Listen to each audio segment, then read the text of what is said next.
Welcome back to the channel. Hope everybody is doing well and whatnot. Um, got some good news. This is an update. I got several things of good news, but anyway, real quick. For quite a while, we've just been, like you guys, living paycheck to paycheck.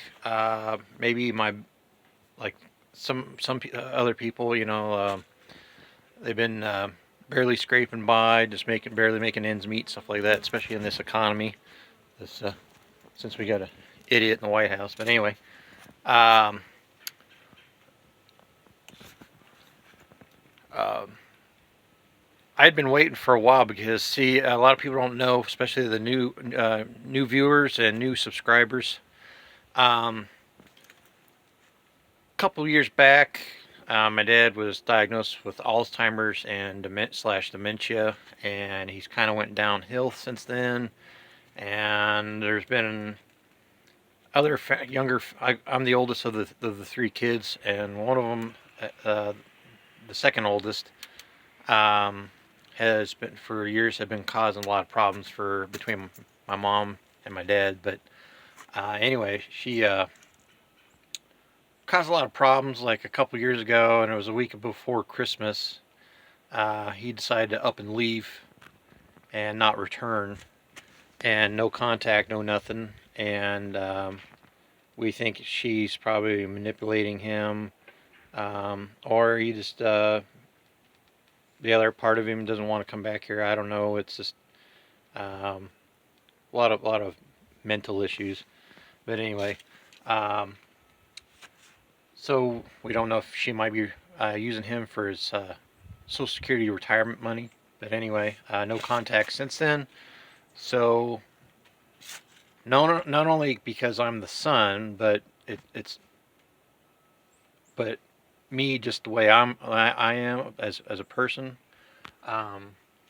Since my mom gave birth to me and raised me, and took care of me all these years, it's only right for me to help my mom. Not that I'm trying to get anything out of it. It's just because I want to, and she really needs the help.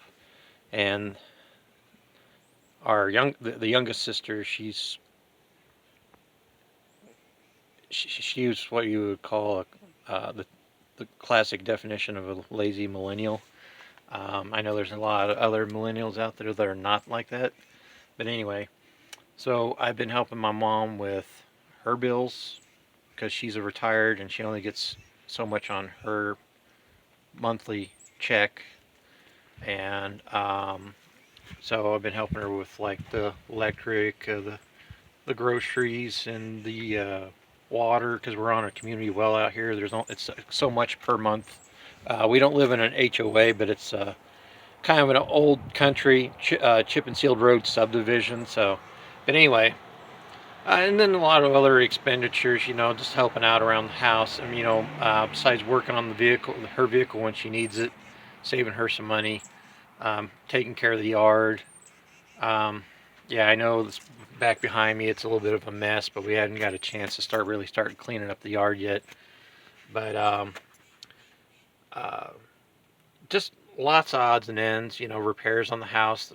When my folks bought the house years ago, it was a fixer-upper, and they're kind of over time been slowly fixing stuff here and there. But especially since she's not in the picture anymore, I'm really helping out.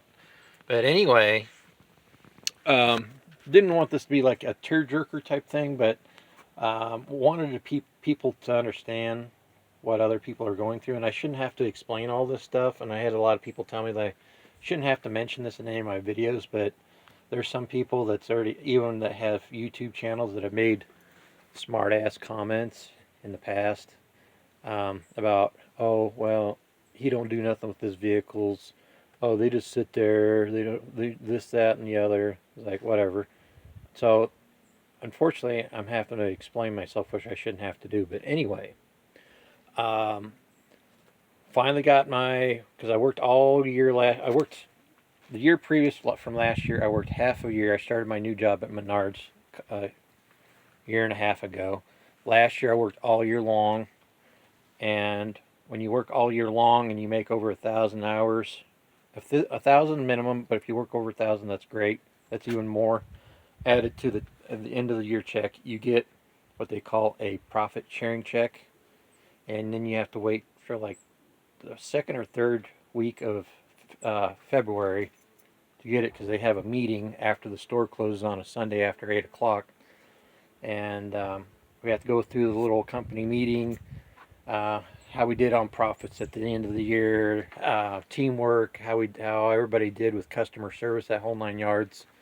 Um, but yeah, if you're part time or full time and you make over 1,000 hours, you get a profit sharing check, and it's based off how many hours, and how much you make an hour. Menards starts everybody off, even part timers, at $16 an hour minimum, and of course the managers will make more than the regular employees unless you've been there for quite a long time. But I think they still start the managers out, no matter what, more than what the regular employees get.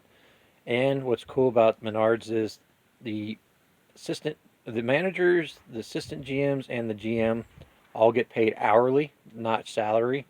So they're right out there amongst the rest of the employees, working right alongside of them. They may walk around and oversee stuff, but a lot of times they'll get in there and help out the employees, help out customers, help them go find stuff, that sort of thing. So I think that's really cool. And if you work weekends, it's $2 extra an hour. So if you're making 16, that's $18 an hour if you work Saturday and Sunday. So anyway, I qualified for my very first official profit sharing check, which was, I thought I was only getting maybe $100 or something like that. Well, to my surprise, when I looked in there before taxes, I was extremely surprised at the amount that was in there. Um, and then even after taxes, they took taxes out of it. It was still quite a chunk of uh, check. So that, and then the federal income tax coming back is not going to be nowhere near as big, even after my profit sharing check after taxes, but it's still kind of a chunk of change. So all that's going to help fund where my regular paychecks couldn't keep up with the projects. This is going to give us a big boost. So with the big boost, um, I already sent the 2 torque converters off yesterday through FedEx to Performance Torque Converters down in Muscle Shoals, Alabama. John Cope recommended them and suggested I do that. And I already talked to the guys on the phone, and they also happen to have some Mopar guys that work there as well. And what they're gonna do is, since I got rid of the old, outdated, almost non-working 1965 904 automatic shift on the column transmission with the braided cables, um, and the outdated, obsolete trunnion drive shaft. I didn't want to have to go through and try to have a special drive shaft made out of like a 4x4 front yoke or whatever it was, the adjuster yoke. I can't remember all the proper name and all that, but I've got the information on how to do it. But I just try to do this channel is super low budget, using what you got and saving up for what you need. So I try to stick with the factory drive shafts. So except for the ones that's outdated. So I bought off a Mopar buddy of mine in Springfield, Steve. I bought the 1970 904 automatic transmission, and it came with the drive shaft, and it came out of I believe it was 1970 slant 6 Duster, and so I got the good working transmission and drive shaft out of that. And so what I have to do is I had to send off the 1965 torque converter with the 1970 torque converter, and what they're going to do is they're going to take the front half of the 65 and mate it up with all the back half of the 70, even the internals, to make one torque converter, so I can put the 1970 transmission up behind the 1965 Slant 6 170 motor so that it'll work. And so I think it was like yesterday to ship both of those plus the insurance on it was up to $500. I think it was a $500 insurance to make sure it gets there. I think that was like 30-40 bucks, and then yeah, I can't remember. It wasn't that. It didn't cost a lot. I think it was around $50. I think to ship them off. Or maybe it's 80. I can't remember. Anyway, it wasn't that expensive. We'll just put it that way. And then I believe when I talked to them on the phone, they said to take the two torque converters apart, put the different parts back together, whatever they needed to have done. I think he said it was going to be like $200 or $250, maybe $300 max to have it all done, and then shipped back to me. And so I'm expecting to pay a total for shipping it down there and having all the work done, $350. So, and we'd already saved what we could, me and my mom, because the car is actually, me and my mom went on in partnership on the car, buying the car. And we made payments to the guy, he used to be our neighbor down over the hill. We didn't know he owned it, because when he lived out here, all he had was a XJ Jeep and another vehicle with his wife, soon-to-be wife. Anyway, so we got all that paid off quite a while back. It wasn't that much. And so we saved up some odds and ends of money to put towards that torque converter situation. So we have my check, profit sharing check, what we had saved out for the torque converters of what we could, and that sort of thing. So we got that, and then we got my federal income coming back. I had it set up for direct deposit so it could show up at any time. So that's the other big hurdle that I think that's the last big hurdle that we got to deal with, was the whole torque converter situation. Everything else is just piddly pocket change, so to speak. So I mean, like odds and ends, like new brake shoes for the 9-inch drums. The new spring kit for each side. That's not very much. Just little piddly odds and ends of stuff. But yeah, the truck is ready to go, and I will be able to get insurance for sure this week with all this happening. So I will be driving that for sure, to take the stress off my mom's truck, since I've been using her since the Jeep. The computer went bad in the Jeep, so we've been down to one vehicle.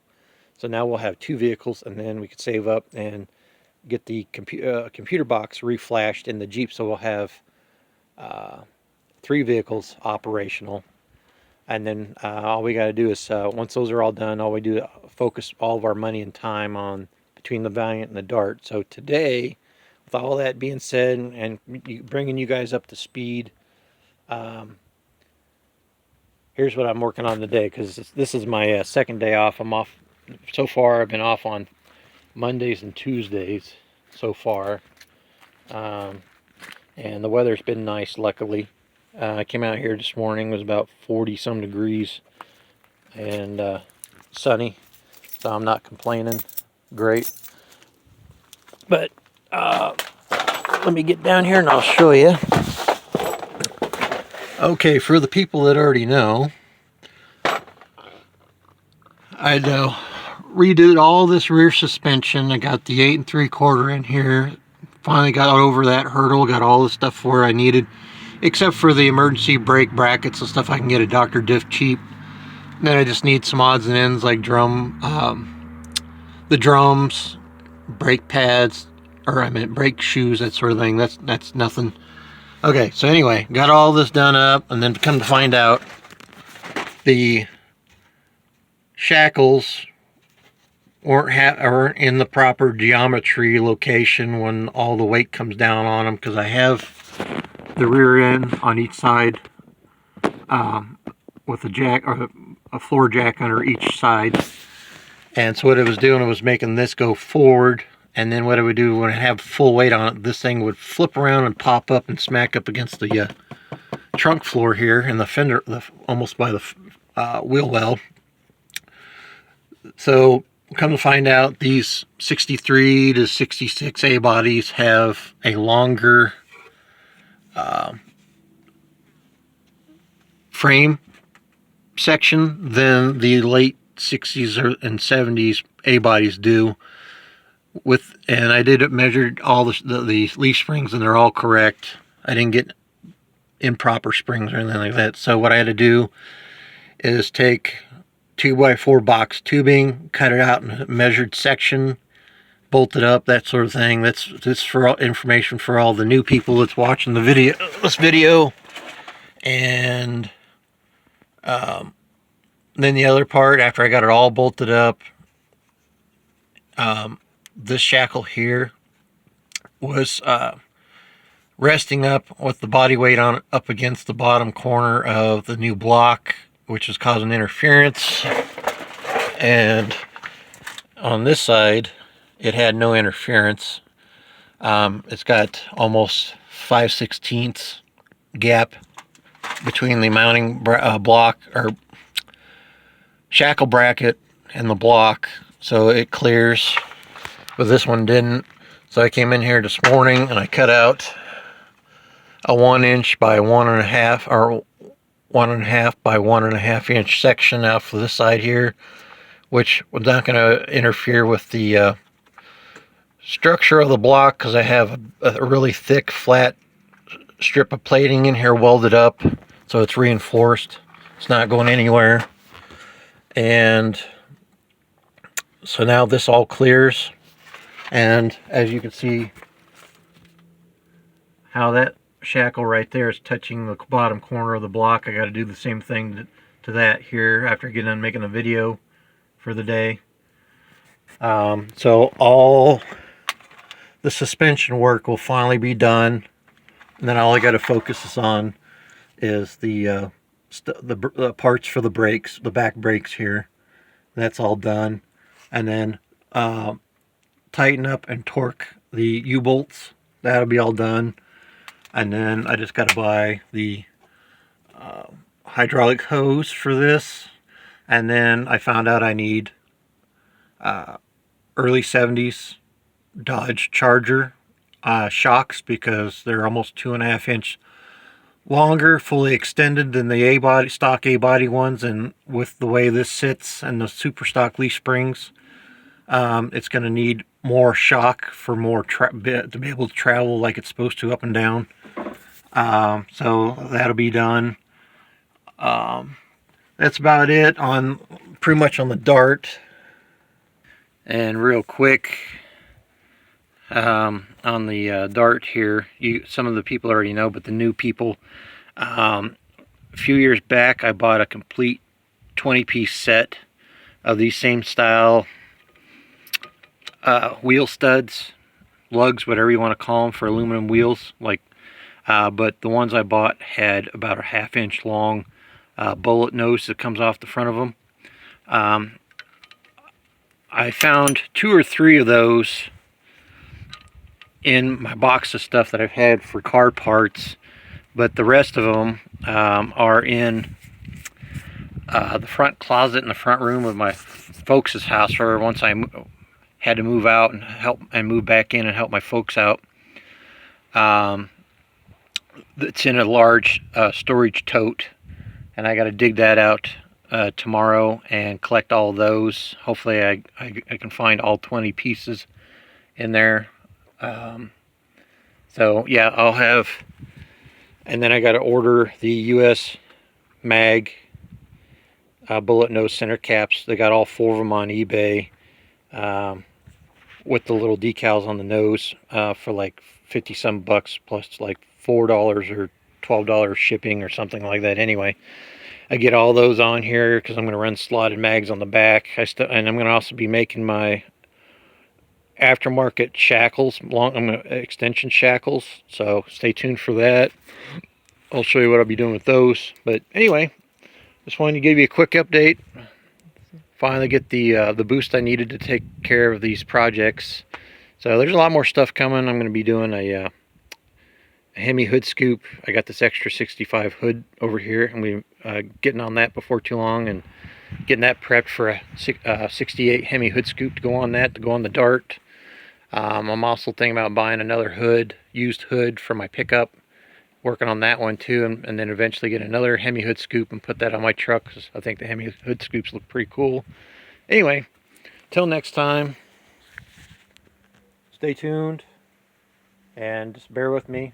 Weather, work schedule, that sort of thing, bills plays a factor. So until next time.